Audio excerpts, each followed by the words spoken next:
হযরত ইমাম হোসেন রাদিয়াল্লাহু তাআলা আনহু জুলফিকার তরবারি হাতে নিয়ে তাদের সম্মুখে যখন গেলেন, যাওয়ার পরে বীরত্বের সাথে লড়াই করে শত শত দুশমনকে শেষ করে ইমাম হোসেন যখন আবার তাঁবুতে আসলেন, আসার পরে বললেন, তাঁবুর ভিতরে কি সামান্য পানি আছে? সবাই বলল, এক ফোঁটাও পানি তাঁবুর ভিতরে নেই। আবার গেলেন, আবার আসলেন। এইভাবে তারা দেখলো যে ইমাম হোসেনকে একা একা তো শেষ করা সম্ভব নয়, একত্র হয়ে সবাই যাতে আমরা আক্রমণ করি। নাউজুবিল্লাহ মিন যালিক।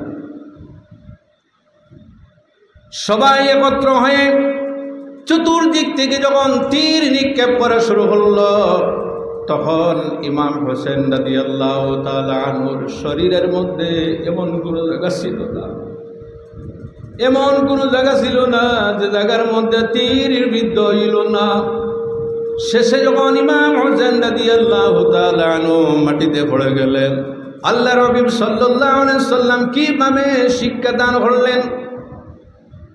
নবীজি সাল্লাল্লাহু আলাইহি ওয়াসাল্লাম দুইজনকে আরবি শিখাতেন। কি শিখাতেন? আরবি।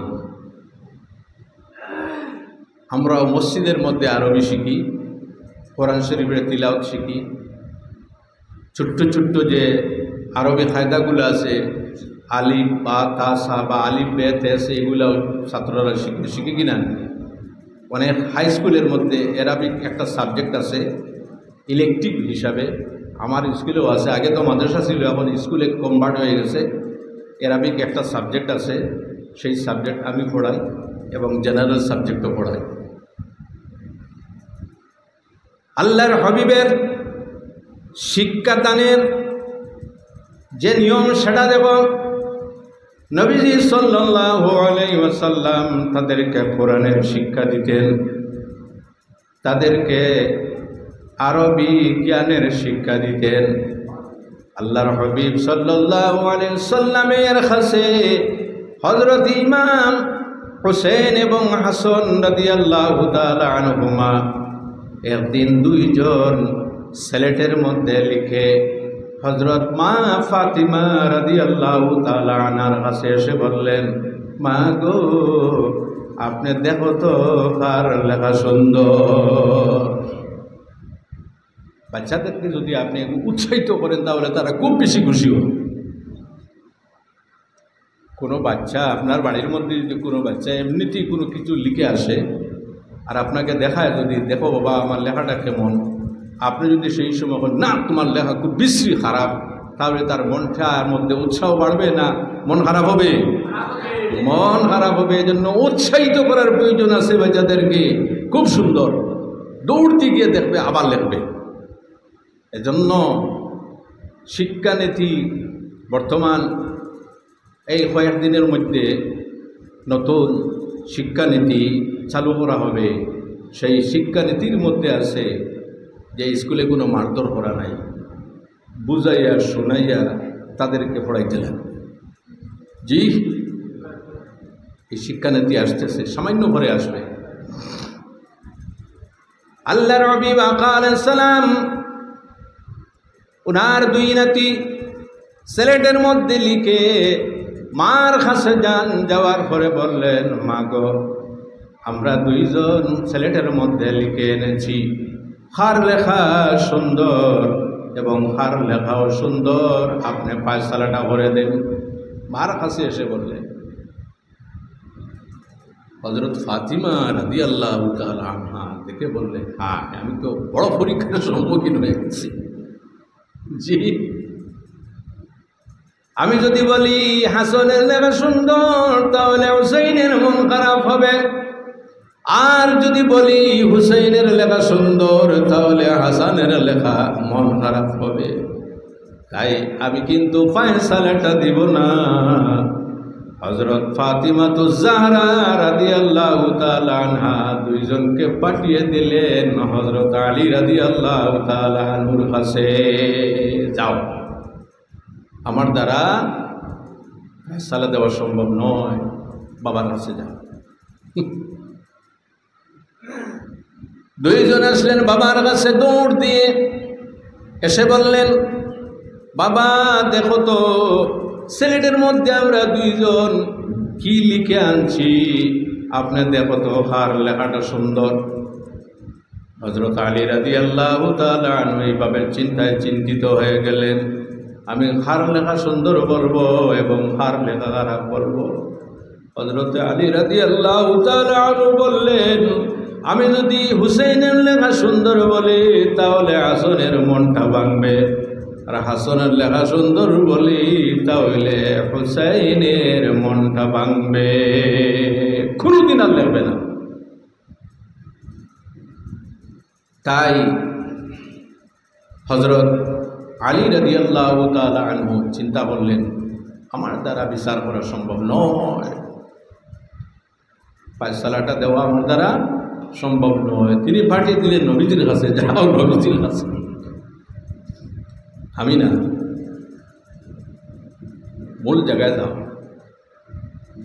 দুইজন আসলেন নবীজির কাছে দৌড় দিয়ে, এসে বললেন, নানা জান, আমরা দুইজন সিলেটের মধ্যে লিখে আনছি, আপনি দেখুন তো হার লেখা সুন্দর, হার লেখা খারাপ। আল্লাহর হাবিব বলেন, আমি কার লেখা সুন্দর এবং কার লেখা খারাপ বলবো, যার লেখা সুন্দর বলবো সে তো খুশি হবে, আর যার লেখা খারাপ বলবো সে কিন্তু দুঃখিত হবে। গতিকে আমার দ্বারা ফয়সালাটা দেওয়া সম্ভব নয়, আমি আল্লাহ সুবহানাহু ওয়া তাআলার আদালতে সমঝাইয়া দিলাম। সুবহানাল্লাহ, জুড়ে বলে আল্লাহর কাছে পৌঁছে দিলাম, আল্লাহ ফয়সালা করবেন, হার লেখা সুন্দর, হার লেখা খারাপ। একেবারে সুপ্রিম কোর্টে আল্লাহর পক্ষ থেকে সামান্য পরে হযরত জিবরিল ফেরেশতাগণের সর্দার হযরত জিবরিল আলাইহিস সালাম একটা আপেল নিয়ে আসলেন, জান্নাতি আপেল। আওয়াজ না, কি নিয়ে আসলেন? জান্নাতি আপেল। জান্নাতি আপেল নিয়ে আসলেন, আল্লাহর হাবিবকে দিয়ে বললেন, ইয়া রাসূলুল্লাহ, লেখা হার সুন্দর, হার সুন্দর, এটা ফয়সালা করার জন্য আল্লাহ জান্নাতি আপেল দিয়ে দিয়েছেন। এই আপেলটা দুইজনের সিলেটের মধ্যে, দুইটা সিলেটের মধ্যে রেখে দেবেন, যার এইগুলার সামনে আনো না, এগুলোর সামনে আনো, এই সামনে সামনে, এই তোমরা সামনে, এই আসো সামনে, আসো আরো আসো, আসো আমার সামনে আসো, এই কেন আসো, আসো। থেকে জিবরাইলের মাধ্যমে একটা আপেল পাঠিয়ে দিলেন, জান্নাতি আপেল পাঠিয়ে দিয়ে বললেন, ইয়া রাসূলুল্লাহ, দুই সিলেটের মধ্যে আপনি রেখে দেবেন, যার সিলেটে আপেল যাবে তার লেখা সুন্দর বলে গণ্য হবে, আর যার সিলেটে যাবে না তার লেখা সুন্দর বলে গণ্য হবে না।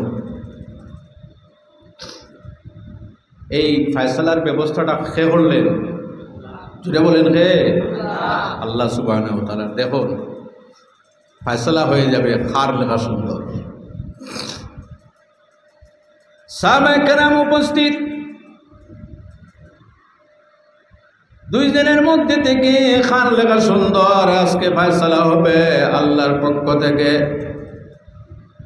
দুইজনের সিলেট পাশে রাখা হলো, আপেলটা দুইজনের সিলেটের মধ্যে রাখা হলো। তাহার সঙ্গে সঙ্গে এই আপেল আল্লাহর কুদরতে দুই টুকরা হয়ে দুইটা সিলেটের মধ্যে গিয়ে ফয়সালা করে দিলেন, আল্লাহ দুইজনের লেখা সুন্দর। নবীজি কিভাবে শিক্ষাদানের ব্যবস্থা করল। আবার আমার টপিকে যায়,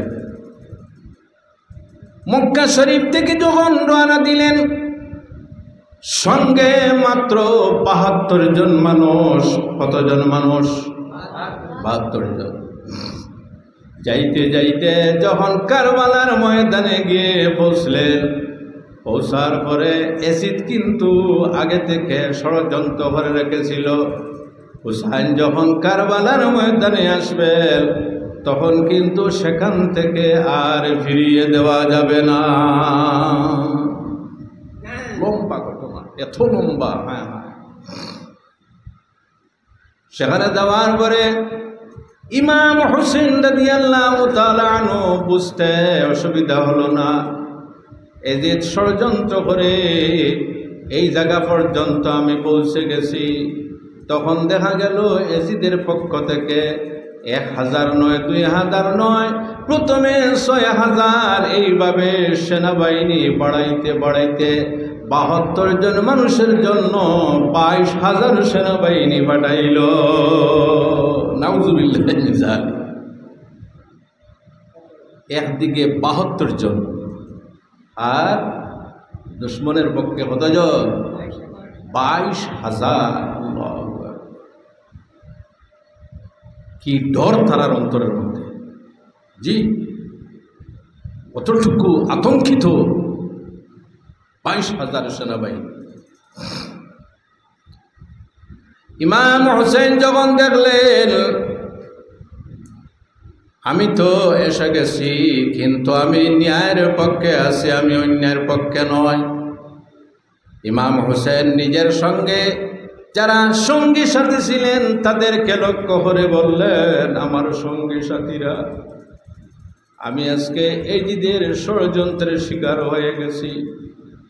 কেননা ইরাকের মানুষ আমাকে চিঠি দিয়ে এই জায়গা পর্যন্ত আনলো, কিন্তু আজকে দেখা যায় এরা কিন্তু বিশ্বাসঘাতকতা করছে।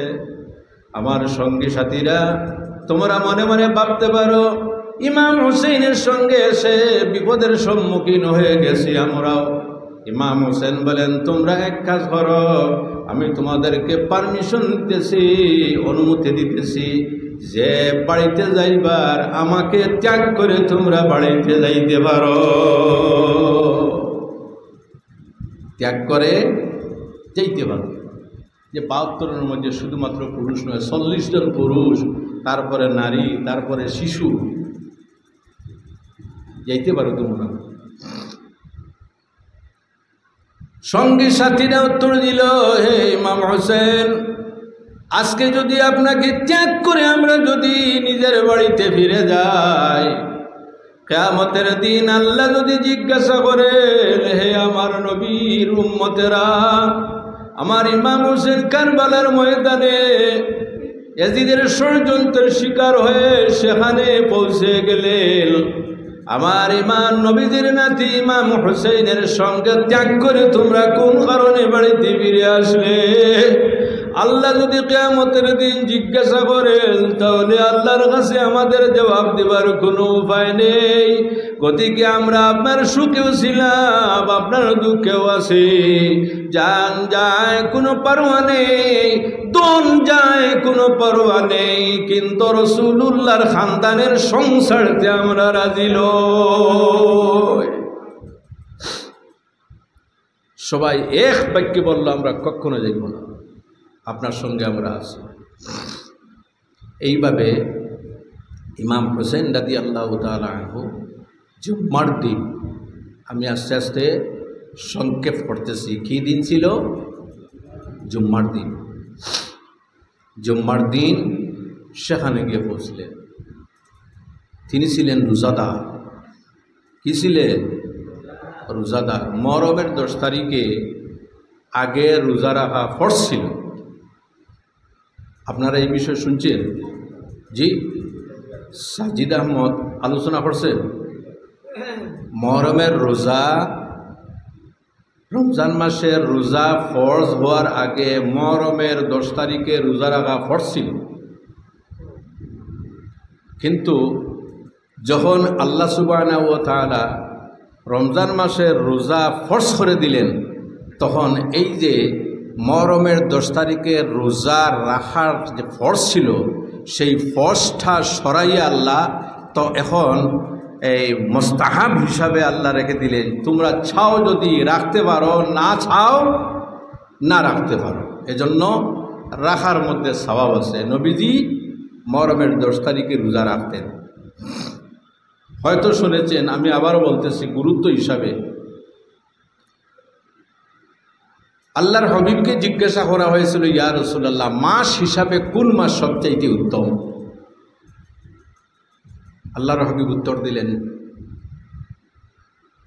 বাদা শাহরে রমজান শাহরুল্লাহিল মুহররম, মুহররমের মাস উত্তম। অনেক ব্যাখ্যা আছে, সেদিকে আমি যাইতেছি না। আবার আল্লাহর হাবিব বললেন, মুহররম মাসের মধ্যে একটা তারিখ আছে, 10 তারিখ, এই তারিখটা মুহররমের মাসের মধ্যে সবচেয়ে উত্তম। সুবহানাল্লাহ। কারণ কি, এই মুহররম মাসের 10 তারিখে যে রোজা রাখাটা কোথার থেকে আসলো?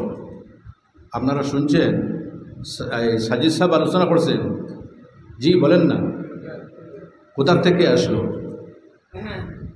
আমি আর একটু বিস্তারিত আলোচনা করি, আবার কিন্তু আমার টপিক জায়গায় থাকবে। কিন্তু আল্লাহর হাবিব আকা আলাইহিস সালাম যখন মদিনা শরীফে গেলেন, যাওয়ার পরে মদিনার ইহুদি যারা আল্লাহর হাবিব দেখতে পেলেন, রাআল ইয়াহুদা ইয়াসুমু হাযাল ইয়াওম ইয়াসুমুনা হাযাল ইয়াওম, মদিনার ইহুদি যারা মুহররমের 10 তারিখে তারা রোজা রাখে। বর্তমান পৃথিবীতে সবচাইতে কুচক্রী ইসলামের বিরুদ্ধে ষড়যন্ত্রকারী যদি কোনো সম্প্রদায় থাকে তাহলে ইহুদ। আজকে ফিলিস্তিনে কি হচ্ছে? জি, এই যে ইসরায়েল নামক বিশুড়া রাষ্ট্র ফিলিস্তিনের সমস্ত জমিন গিলে ফেলল, তারপরেও কিন্তু তার লালস, তার লোভ শেষ হয় না। আজকে হাজার হাজার শিশু হত্যা করতেছে, ঠিক কিনা? ইহুদি যারা, তাদেরকে জিজ্ঞাসা করলেন, তোমরা কি কারণে রোজা রাখো? এরা উত্তর দিল, এটার মধ্যে কিন্তু লক্ষণীয় বিষয় আছে, শিক্ষণীয় বিষয় আছে। এরা উত্তর দিল, ফীহি নাজ্জাল্লাহু মূসা মিন ফিরআউন ওয়া আগরাকা ফিরআউনা ফি। আল্লাহ সুবহানাহু ওয়া তাআলা এই মুহররমের 10 তারিখে মূসা আলাইহিস সালাম এবং ওনার অনুগামী যারা ছিলেন তাদেরকে আল্লাহ ফেরাউনের জালিম জুলুম থেকে মুক্তি দান করলেন এবং ফেরাউনকে আল্লাহ লোহিত সাগরে ডুবাইয়া মারলেন। কোন সাগরে? আপনারা মনে রাখবেন, দুইটা মত, কেউ বলেন নীল নদ আর কেউ বলে লোহিত সাগর। আমার কাছে লোহিত সাগর বিরাট বড়, নীল নদের পাশ ছোট, লোহিত সাগরের পাশ অনেক বড়। হযরত মূসা আলাইহিস সালাম ফেরাউনের অত্যাচার থেকে বেঁচে লোহিত সাগর ক্রস করে ওই পারে গিয়ে পৌঁছলেন। তারপর থেকে এই যে ইহুদি যারা, তারা শুকরিয়া আদায় করা হিসাবে প্রত্যেক বছর মুহররমের 10 তারিখে কি করে? রোজা রাখে। একটা রোজা। কয়টা রাখে? একটা রাখে মুহররমের 10 তারিখে। আল্লাহর হাবিব যখন জিজ্ঞাসা করলেন, তোমরা এই কারণে রোজা রাখো? তারা উত্তর দিল, হ্যাঁ, আমাদের নবী মূসা কলিমুল্লাহকে আল্লাহ লোহিত সাগর থেকে পার করিয়ে অন্য পারে পৌঁছিয়ে দিয়েছিলেন এবং ওনার অনুমোগামী যারা তারাও বেঁচে গেলেন। গতিকে আমরা শুকরিয়া হিসাবে মুহররমের 10 তারিখে রোজা রাখি। আল্লাহর হাবিব বলেন, নাহনু আহাক্কু বিমূসা মিনকুম ফাসামাহু ওয়া আমারা বিসিয়ামিহি। আল্লাহর হাবিব সাহাবায়ে কেরামকে বললেন, আমার সাহাবায়ে কেরামেরা, আমি রাসূলুল্লাহ রোজা রাখবো, তোমরাও মুহররমের 10 তারিখে রোজা রাখিও। আমি মূসা আলাইহিস সালামের নিকটবর্তী বেশি, তোমাদের চাইতে আমি নিকটবর্তী বেশি মূসা কলিমুল্লাহ। কারণ মূসা কলিমুল্লাহ একজন নবী, আমিও একজন নবী, এক নবী অন্য নবীর ভাই। গতিকে আমিও রোজা রাখবো, আমার সাহাবায়ে কেরামও রোজা রাখবে। তো রাসূলুল্লাহ রোজা রাখতেন এবং সাহাবায়ে কেরামও রোজা রাখতেন। কি ফজিল! আল্লাহর হাবিব বলেন, যদি কোনো মানুষ মুহররমের 10 তারিখে রোজা রাখে, আল্লাহ সুবহানাহু ওয়া তাআলা তার বিগত 1 বছরের গুনাহ আল্লাহ মাফ করে দেন।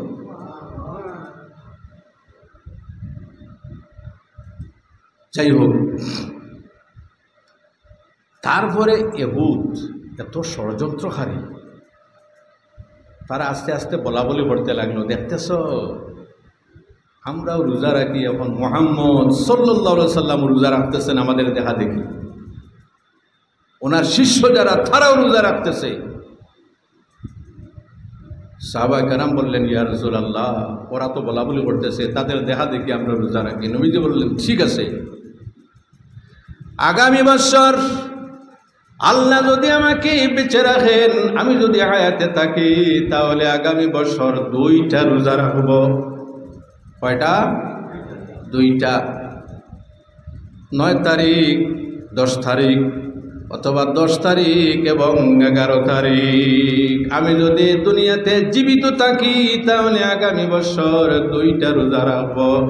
কিন্তু আল্লাহর হাবিবার দুনিয়াতে থাকলেন না, চলে গেলেন, কিন্তু 2টা রোজা রাখার আল্লাহর হাবিব আগ্রহ প্রকাশ করে গেছে, এজন্য রোজা রাখা হয়। আল্লাহর হাবিব আলাইহিস সালাম এই যে 2টা রোজা রাখার নির্দেশ দিলেন, আগ্রহ প্রকাশ করলেন, সেই আগ্রহটা দেখা যায় আমাদের লোক যারা আছে, মা বোন যারা আছে, তাদের মধ্যে খুব বেশি। নফলি রোজা তাদের মধ্যে রাখার প্রবণতা, আগ্রহটা বেশি, ঠিক কিনা? জি।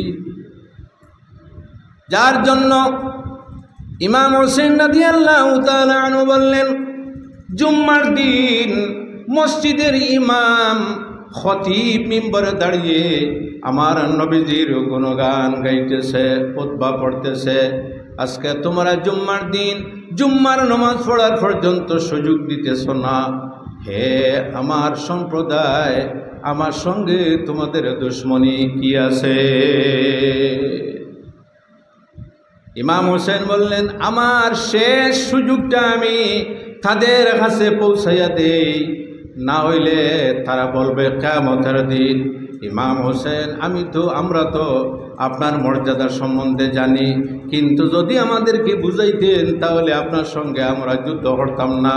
তাই আল্লাহর হাবিব আলাইহিস সালামের এই প্রিয় নাতি বললেন, হে শাম সিরিয়ার মানুষ, আমি তোমাদের সম্মুখে দাঁড়িয়ে আছি, আমি কি তোমাদের জানা আছে? আমার সম্মান তোমাদের জানা আছে, আমার মান মর্যাদা তোমাদের জানা আছে। সবাই বলল, আমাদের জানা আছে আপনার মান মর্যাদা, কিন্তু এখানে মান মর্যাদার বিষয় নয়। আপনি এক বাক্যে উত্তর দেন, আপনি ইয়াজিদকে সমর্থন করেন কিনা খলিফা হিসাবে। ওই কথা, খলিফা হিসাবে ইয়াজিদকে সমর্থন করেন কিনা। ইমাম হোসেন বললেন, যদি আমি ইয়াজিদকে সমর্থন করতাম তাহলে এই পর্যন্ত এসে পৌঁছতাম না। আমি কখনো ইয়াজিদকে খলিফা হিসাবে আমি সমর্থন করব না। খলিফা হওয়ার যোগ্যও নয় সেই ব্যক্তি, কিভাবে আমি তাকে খলিফা সমর্থন করব? আপনারা মনে মনে ভাবতে পারেন ইমাম হোসেন রাদিয়াল্লাহু তাআলা নিজের স্বার্থে হয়তো কারবালার ময়দানে গিয়ে শহীদ হয়েছেন। না না, ইমাম হোসেন রাদিয়াল্লাহু তাআলা আনহু এই পৃথিবীতে খিলাফত প্রতিষ্ঠা করতে গিয়ে, ইসলামিক গণতন্ত্রের শাসন ব্যবস্থা প্রতিষ্ঠা করতে গিয়ে শাহাদত বরণ করেছেন, অন্য কোনো লোভে নয়, লালসে নয়। সুবহানাল্লাহ। নিজের সম্মুখে দ্বীন ইসলামের অবস্থা শোচনীয় দেখতে পারবেন না ওরা, কিন্তু যাই হোক, 1000, 2000, 3000 এইভাবে 22,000 একদিকে আর 72 জনের দিকে। তাও 72 জন যারা, এদের মধ্যে নারীও আছে, পুরুষও আছে, ছোট ছোট বাচ্চারাও আছে। এই বাচ্চাগুলির মধ্যে একজন বাচ্চা ছিলেন হযরত জৈনুল আবিদিন রাদিয়াল্লাহু তাআলা আনহু, যাকে আলী আওসত বলা হয়। জৈনুল আবিদিন নাম জানা আছে আপনাদের? জৈনুল আবিদিন। শুরু হলো যুদ্ধ, এক এক করে সবাই পুরুষ আল্লাহর নামে শাহাদত বরণ করলেন শুধুমাত্র ইমাম হোসেন জীবিত থাকলেন। লাস্টে যখন ইমাম হোসেন দেখলেন আর কোনো পুরুষ আমার বাকি নেই, সবাই দুনিয়া ছেড়ে আল্লাহর পথে বিদায় হয়ে গেছেন। ইমাম হোসেন রাদিয়াল্লাহু তাআলা আনহু কিন্তু ছিলেন রোজাদার। সেই জালিমেরা ফুরাত নদীর জল পর্যন্ত বন্ধ করে দিল।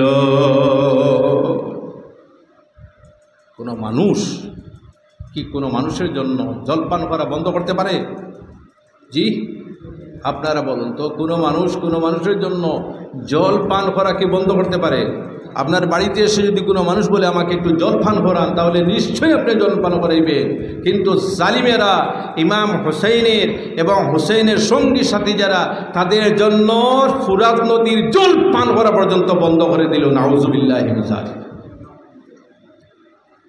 জন্তু জানোয়ার জল পান করতে পারে, গরু ছাগল জল পান করতে পারে, পানি পান করতে পারে, কিন্তু ইমাম হুসাইন এবং হুসাইনের সঙ্গী সাথী যারা, তাদের জন্য জলপান নিষিদ্ধ। নাউজুবিল্লাহি মিন যালিক। কি রকমের মানুষ, মানুষ রূপের কলঙ্ক সেই এজিদ। দুরূদ শরীফ পড়েন, আল্লাহুম্মা।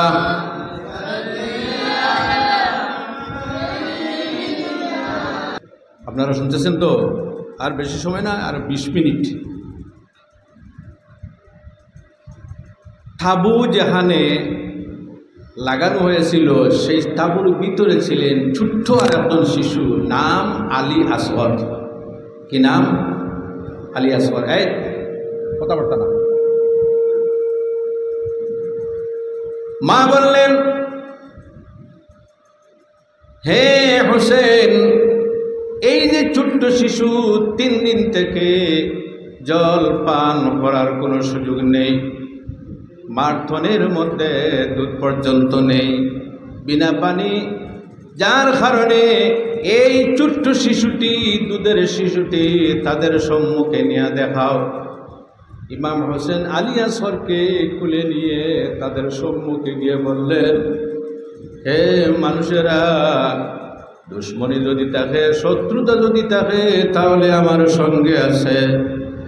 তোমাদের কোনো নারাজি, তোমাদের কোনো গুসা আমার সঙ্গে আছে, কিন্তু ছোট্ট শিশুটির সঙ্গে তোমাদের কোনো নারাজ নেই, নারাজি নেই, তোমাদের কোনো শত্রুতা নেই। গতিকে এই ছোট্ট শিশুটির জন্য সামান্য পানির ব্যবস্থা করে দাও। বুঝতেছেন তাদের কাছে এই ছোট্ট শিশুটিকে আমি পানি পান করাইব, এই সুযোগটা দাও। তারপরে তারা কি করল? তীর তাক করল, তাক করিয়া সুজা হযরতে আলী আসগরের বুকের দিকে তীর নিক্ষেপ হল।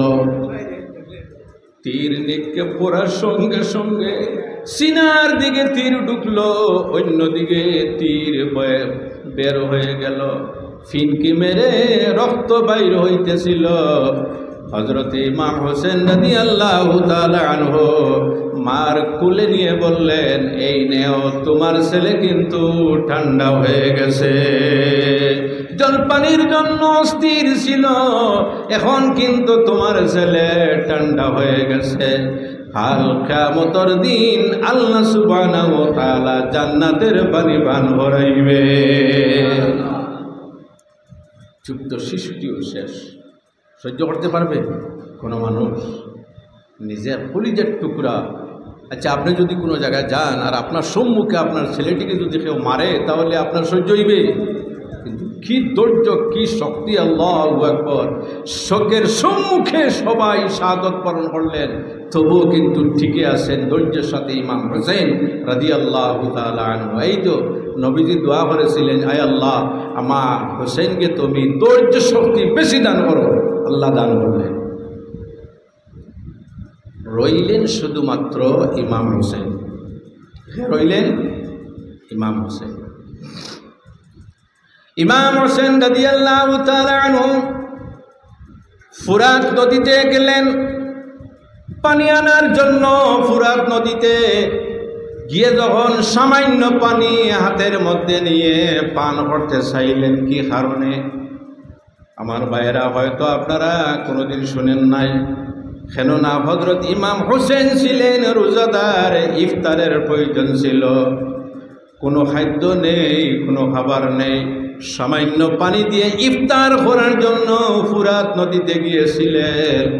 কিন্তু হাতের তোলার মধ্যে সামান্য পানি নিয়ে যখন পান করতে চাইলেন, তখন মনে মনে আসলো, হায়, আমার দুধের শিশুটি বিনা পানিতে সে মারা গেছে, শহীদ করা হয়ে গেছে। হযরত ইমাম হোসেন কিন্তু সে পানি পান করলেন না, সেখান থেকে ফিরে আসলেন। আমার ছেলে যখন পানি বেগর মারা গেছে, তখন আমি কিভাবে পানি পান করব? রোজাদার, আল্লাহু আকবার, সারা দিনের রোজাদার, সফরের ক্লান্তি, কষ্ট, না ঘুম আছে, না নিদ্রা আছে, টেনশন, সামনে দুশ্মন, তারপরেও ধৈর্য সহকারে যে টিকে আছে, আল্লাহ সুবহানাহু ওয়া তাআলার একমাত্র মেহেরবানি ছাড়া কোনো কিছু নয়। নম্বর আসলো ইমাম হুসাইনের, আর কেউ নেই। হযরত ইমাম হোসেন রাদিয়াল্লাহু তাআলা আনহু জুলফিকার তরবারি হাতে নিয়ে তাদের সম্মুখে যখন গেলেন, যাওয়ার পরে বীরত্বের সাথে লড়াই করে শত শত দুশমনকে শেষ করে ইমাম হোসেন যখন আবার তাঁবুতে আসলেন, আসার পরে বললেন, তাঁবুর ভিতরে কি সামান্য পানি আছে? সবাই বলল, এক ফোঁটাও পানি তাঁবুর ভিতরে নেই। আবার গেলেন, আবার আসলেন। এইভাবে তারা দেখলো যে ইমাম হোসেনকে একা একা তো শেষ করা সম্ভব নয়, একত্র হয়ে সবাই যাতে আমরা আক্রমণ করি, নাউযুবিল্লাহি মিন যালিক। সবাই একত্র হয়ে চতুর্দিক থেকে যখন তীর নিক্ষেপ করা শুরু হলো, তখন ইমাম হোসেন রাদিয়াল্লাহু তাআলা আনহুর শরীরের মধ্যে এমন কোনো জায়গা ছিল না, এমন কোনো জায়গা ছিল না যে জায়গার মধ্যে তীর বিদ্ধ হইল না। শেষে যখন ইমাম হোসেন রাদিয়াল্লাহু তাআলা আনহু মাটিতে পড়ে গেলেন, মাটিতে পড়ার পরে একটা জালিম, তার নাম কিন্তু শিমর, এই জালিম ইমাম হোসেন রাদিয়াল্লাহু তাআলা আনহুর বুকে চড়ে বসলো। বসার পরে সে বলল, ইমাম হোসেন, আজ তোমার কোনো রেহাই নেই। সেই জালিম ইমাম হোসাইনের গলার মধ্যে ছুরি লাগিয়ে ইমাম হোসাইনের মাথা মোবারক দেহ থেকে আলাদা করে ফেলল। ইন্না লিল্লাহি ওয়া ইন্না ইলাইহি রাজিউন। শহীদ হয়ে গেলেন আল্লাহর হাবিব আকা আলাইহিস সালামের নাতি